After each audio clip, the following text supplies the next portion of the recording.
Happy Friday, everyone. Amy Purequet, Waterfront Graphic Design. Today, we're going to be discussing color theory.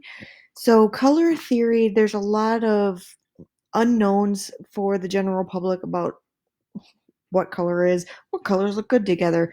You may or may not know by looking at something whether or not it goes well together. It just may not be something that's in your wheelhouse or something you were born with.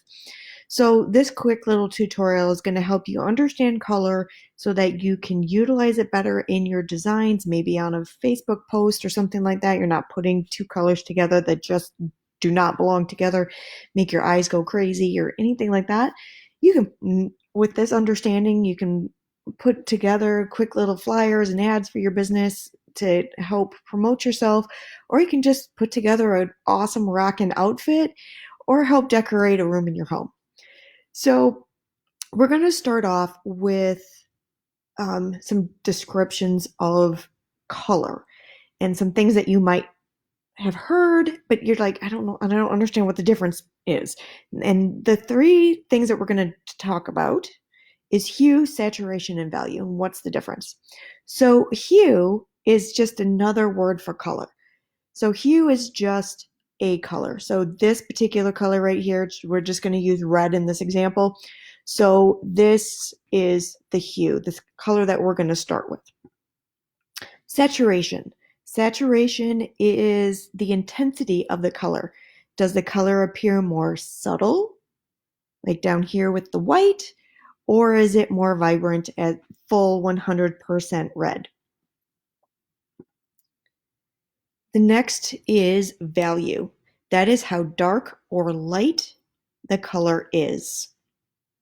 And it ranges from black to white, with the full saturation of the color being right in the middle. Now, have we all probably heard of the color wheel? These are things that we learned back in elementary school. We all learned about your basic color scheme, that'd be your red, blue, and yellow. Those are your basic colors. But how can we use different colors other than those three basic colors to work together in an ideal color scheme? So the first one is monochromatic. That is the easiest color scheme to use. That is one color on the color wheel. You can use the different saturations of, full 100% red down to white, and it is always guaranteed to match no matter what. So you don't have to worry about it. The next color scheme is analogous. Analogous is three colors that are next to each other on the color wheel.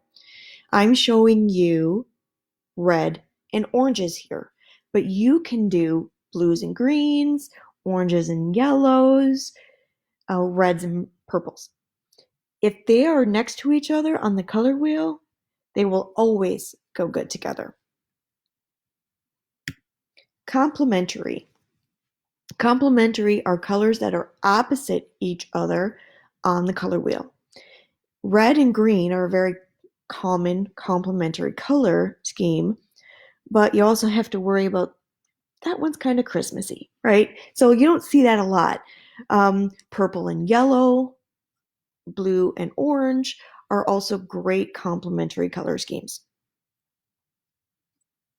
The next one is split complementary.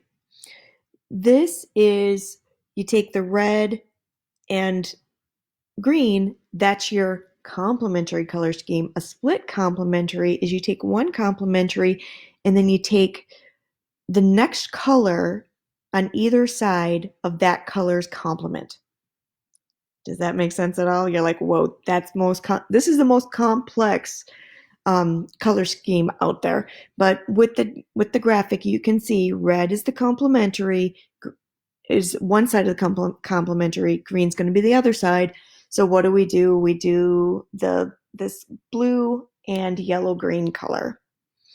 Those three colors go really good together. The next is going to be the triadic color scheme. The triadic color scheme uses three colors that are evenly spaced on the color wheel. So this example, I used the red, this blue here, and yellow. But if you rotate this any way, as long as they're three colors apart from each other, those are three colors that would go really good together.